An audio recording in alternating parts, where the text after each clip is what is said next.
ವ್ಯಕ್ತಿ ಕಲೆ ಜೊತೆಗೆ ಗುರುತಿಸ್ಕೊಂಡ್ರೂ ವ್ಯಕ್ತಿತ್ವನೂ ಬೀರ್ತಾ ಇರುತ್ತೆ ಒಂದು ಪರಿಣಾಮ ಸಮಾಜದ ಮೇಲೆ. ಮನುಷ್ಯ ಹಿಂಗೆ ಹಿಂಗಿದ್ರು ಅಂತ. ಎಸ್ಪೆಷಲಿ ಈ ಥರ ಪಾಡ್ಕಾಸ್ಟ್ಗಳೆಲ್ಲ ಇವತ್ತು ನಿಮ್ಮ ಇಡೀ ವ್ಯಕ್ತಿತ್ವನೂ ನೋಡಿರೋದ್ರಿಂದ ಐ ಆಮ್ ಇಲ್ಲ, ಶೋರ್. ಅದು ತುಂಬ ಡಿಫ್ರೆನ್ಸ್ ಇರುತ್ತೆ ಆ್ಯಕ್ಚುಲಿ. ನಾವು ಇಲ್ಲಿ ಕಾಣಿಸ್ಕೊಳ್ಳೋದು ಎಲ್ಲರೂ ಅಂತಲ್ಲ, ಕೆಲವರು ಸ್ಕ್ರೀನ್ ಮೇಲೂ ಒಂದೇ ಥರ ಇರ್ತಾರೆ, ಸ್ಕ್ರೀನ್ ಹಿಂದೆನೂ ಒಂದೇ ಥರ ಇರ್ತಾರೆ. ಕೆಲವರು ಪೋರ್ಟ್ರೇ ಮಾಡ್ಕೊಳ್ಳುವಾಗ ಒಂಥರ ಪೋರ್ಟ್ರೇ ಮಾಡ್ಕೊಳ್ತಾರೆ, ಬಟ್ ರಿಯಲ್ ಲೈಫಲ್ಲಿ ಅವ್ರ ಕ್ಯಾರೆಕ್ಟ್ರು ಬೇರೆ ನಿಜ ಇರುತ್ತೆ. ನಿಜ. ಅದನ್ನು ಯಾರೂ ಪ್ರೆಡಿಕ್ಟ್ ಮಾಡೋಕ್ಕಲ್ಲ. ಅದನ್ನೇ ಹೇಳಿದ್ದು, ಅವ್ರನ್ನ ಪರ್ಸನಲ್ಲಾಗಿ ನೋಡಿರೋರಿಗೆ ಅವ್ರ ವ್ಯಕ್ತಿತ್ವ ಏನು ಅಂತ ಗೊತ್ತಿರುತ್ತೆ. ಸುಮ್ಮನೆ ಸಿನಿಮಾಗಳಲ್ಲಿ, ಇಂಟರ್ವ್ಯೂಗಳಲ್ಲಿ, ಟಿ ವಿಗಳಲ್ಲಿ ನೋಡಿದಾಗ ವ್ಯಕ್ತಿಗಳನ್ನು ಅಲ್ಲಿ ಅಳಿಯೋಕ್ಕಾಗಲ್ಲ. ಅಂದರೆ 100% ಅಳಿಲೂಬಾರ್ದು. ಅಳಿಬಾರ್ದು. ಒಂದು ಆಮೇಲೆ ಕಾಮನ್ ಮ್ಯಾನಿಗೆ ಬೇರೆ ಆಪ್ಷನ್ ಇರಲ್ಲ.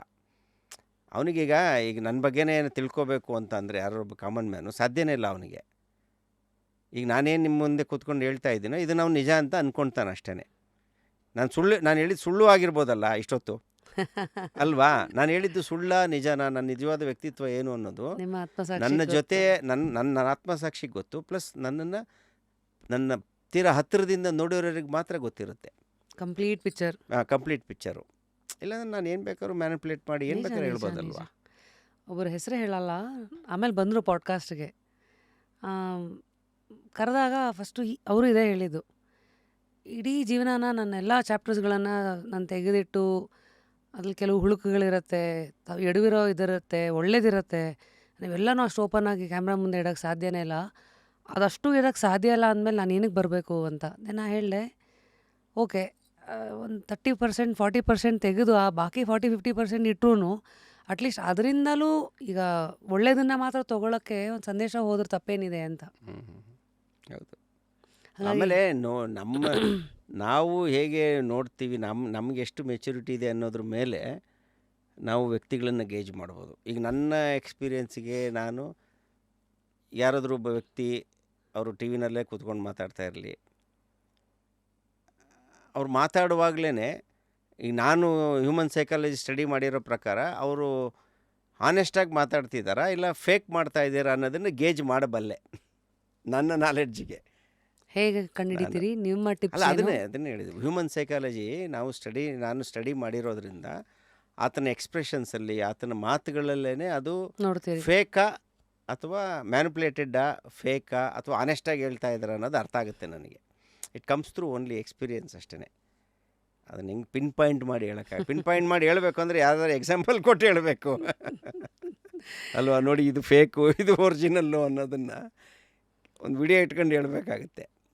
ಬಟ್ ಅರ್ಥ ಆಗುತ್ತೆ. ಅಂದರೆ ನೀವು ತುಂಬ ಮೆಚೂರ್ಡ್ ಆಗಿದ್ದರೆ, ತುಂಬ ಸೆನ್ಸಿಬಲ್ ಆಗಿದ್ದರೆ, ಯು ಕ್ಯಾನ್ ಸೆನ್ಸ್ ದಟ್ ಒಬ್ಬ ವ್ಯಕ್ತಿ ಅದೇನು ಫೇಕಾಗಿ ಮಾತಾಡ್ತಾ ಇದ್ದಾನ, ನಟನೆ ಮಾಡ್ತಾ ಇದ್ದಾನ, ಅಥವಾ ಆನೆಸ್ಟಾಗಿ ಮಾತಾಡ್ತಾ ಇದ್ದಾನ ಅನ್ನೋದು ಗೊತ್ತಾಗುತ್ತೆ. ಯು ನೀಡ್ ಒಂದು ಕೈಂಡ್ ಆಫ್ ಮೆಚುರಿಟಿ ಅಷ್ಟೇ. So if I ask you, ಎಷ್ಟು percentage of your life came out here out of 100? ಅಲ್ಲ, ಎಲ್ಲಿ ಲೈಫ್ ಬಗ್ಗೆ ಕಡಿಮೆನೇ ಮಾತಾಡಿರೋದು ತುಂಬ ಇದೆ. ನಾವು ಸಿನಿಮಾಗಳ ಬಗ್ಗೆ ಜಾಸ್ತಿ ಮಾತಾಡ್ತೀವಿ. ಸಿನಿಮಾ ಆ್ಯಂಡ್ ನಿಮ್ಮ ವ್ಯಕ್ತಿತ್ವ ಆ್ಯಂಡ್ ಒಂದು 60-70% ಆಚೆಗೆ ಬಂತ ನಿಮ್ಮ ಆಲೋಚನೆ, ನಿಮ್ಮ ವ್ಯಕ್ತಿತ್ವ, ನಿಮ್ಮ ಲೈಫ್ ಬಂದಿರ್ಬೋದು ಗೊತ್ತಿಲ್ಲ, ಅದು ನೀವೇ ಹೇಳಬೇಕು. ಈಗ ನಾನು ಏನು ಮಾತಾಡಿದ್ದೀನಿ ನನಗೆ ನೆನಪಿಲ್ಲ. ಈಗ ನೀವು ಕೇಳೋ ಪ್ರಶ್ನೆಗೆ ನಾನು ಉತ್ತರ ಹೇಳ್ತಾ ಹೋಗಿದ್ದೀನಿ ಅಷ್ಟೇ. ಮೇ ಬಿ ನಾನು ನಾಳೆ ನಿಮ್ಮ ಪಾಡ್ಕಾಸ್ಟನ್ನ ಪೂರ್ತಿ ನೋಡಿದಾಗ ಅಲ್ಲಿ ನನಗೂ ಇಷ್ಟು ಪರ್ಸೆಂಟು ನಾನು ಹೇಳಿದ್ದೀನಿ ಅಂತ ಹೇಳ್ಬೋದು.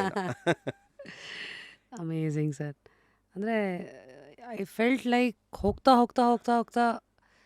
I started seeing a very good psychology ಇದು ಬ್ಯಾಕ್ಡ್ ಪರ್ಸನ್ ಇನ್ ಯು. ಅಂದರೆ ಅಷ್ಟೊಂದು ಆಯಾಮಗಳಲ್ಲಿ ಒಂದು ವಿಚಾರನ ನೋಡೋ ವ್ಯಕ್ತಿ ಅಂತ, ಮತ್ತು ಎಲ್ಲರಿಂದಲೂ ಹೇಳ್ಕೊಳ್ಳೋ ಒಂದು ವ್ಯಕ್ತಿತ್ವ. ಅಂದರೆ ಇಟ್ಸ್ ನಾಟ್ ಲೈಕ್ ಸುಮ್ಮನೆ ಗಾಳಿ ಬಂದ ಕಡೆ ಹೋಗೋ ವ್ಯಕ್ತಿ ಅಲ್ಲ ನೀವು. ಡಿಸೈನ್ ಮಾಡೋ ಆ ವ್ಯಕ್ತಿತ್ವ ಅಂದಮೇಲೆ you need to read people better, you need to read situations better, you need to understand your own self better. So holistic ಆಗಿ it's a very interesting journey that you had so far, and I guess amazing. Thanks. As on journey ಬಗ್ಗೆ 2025 ಅದೊಂದು ಇದ್ದೇ ಇದೆ.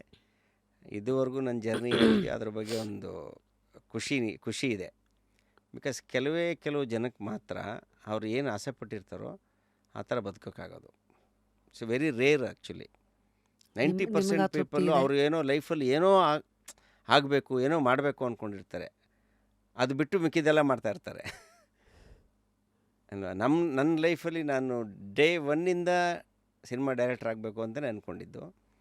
Cinema ಡೈರೆಕ್ಟ್ರೇ ಆಗಿದ್ದೀನಿ, ಸಿನಿಮಾಗಳನ್ನೇ ಮಾಡ್ತಿದ್ದೀನಿ.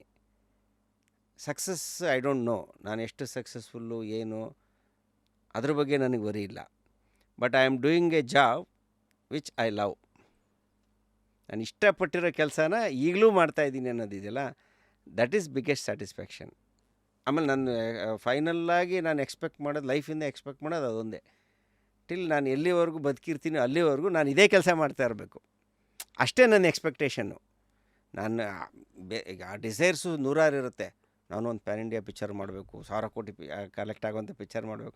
ಅದೆಲ್ಲ as A director, as A film maker ಇರುವಂಥ ಆಸೆಗಳು. But as A human being ನನಗೆ ರಿಗ್ರೆಟ್ಸ್ ಇಲ್ಲ. ನಾನು ಏನು ಅಂದ್ಕೊಂಡಿದ್ದು ಆ ಕೆಲಸ ಮಾಡ್ತಾಯಿದ್ದೀನಿ. ಸಕ್ಸಸ್ ರೇಷಿಯೋ ಏನಾದರೂ ಇರ್ಬೋದು, ನಾನು ಇಷ್ಟಪಟ್ಟ ಕೆಲಸನ ಲೈಫ್ ಲಾಂಗ್ ನಾನು ಮಾಡಿದೆ ತೃಪ್ತಿನಲ್ಲಿ ಅನ್ನೋ 100%. ತೃಪ್ತಿ 100% ನನಗಿರುತ್ತೆ. No regret. ಅಮೇಝಿಂಗ್ ಆ ಸರ್. ಆ ವಿಚಾರದಲ್ಲಿ ಐ ಆಮ್ ಸೋ ಬ್ಲೆಸ್ಡ್. ಯಾಕೆಂದರೆ ಎಲ್ರಿಗೂ ಸಿಗಲ್ಲ ಅದು. ಏನೇ ಇದ್ದರೂ ಅವ್ರು ಏನೋ ಒಂದು ಕಾರಣಕ್ಕೆ ಕಾಂಪ್ರಮೈಸ್ ಆಗಬೇಕಾಗಿ ಬರುತ್ತೆ, ಬಿಡಬೇಕಾಗುತ್ತೆ.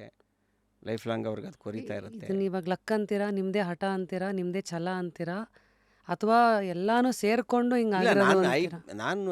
ನಾನು ರಿಸ್ಕ್ ತಗೊಂಡಿದ್ದೀನಿ ಲೈಫಲ್ಲಿ.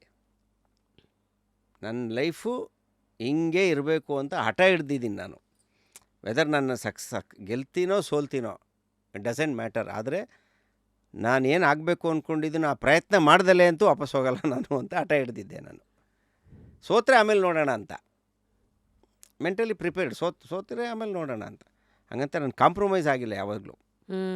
ಲೈಫ್ ಜೊತೆ ಕಾಂಪ್ರಮೈಸ್ ಆಗಿಲ್ಲ. ನನ್ನ ಆ್ಯಂಬಿಷನ್ ಜೊತೆ ನಾನು ಕಾಂಪ್ರಮೈಸ್ ಆಗಿಲ್ಲ. ಆ ಕಾಂಪ್ರಮೈಸ್ ಆಗದಲ್ಲಿರೋ ಗುಣನೇ ನನ್ನ ಇಲ್ಲಿವರೆಗೂ ಕರ್ಕೊಂಡು ಬಂದಿದೆ. ಅದೇ ಮುಖ್ಯವಾಗಿ ಅದೇ ಬೇಕಾಗಿರೋದು.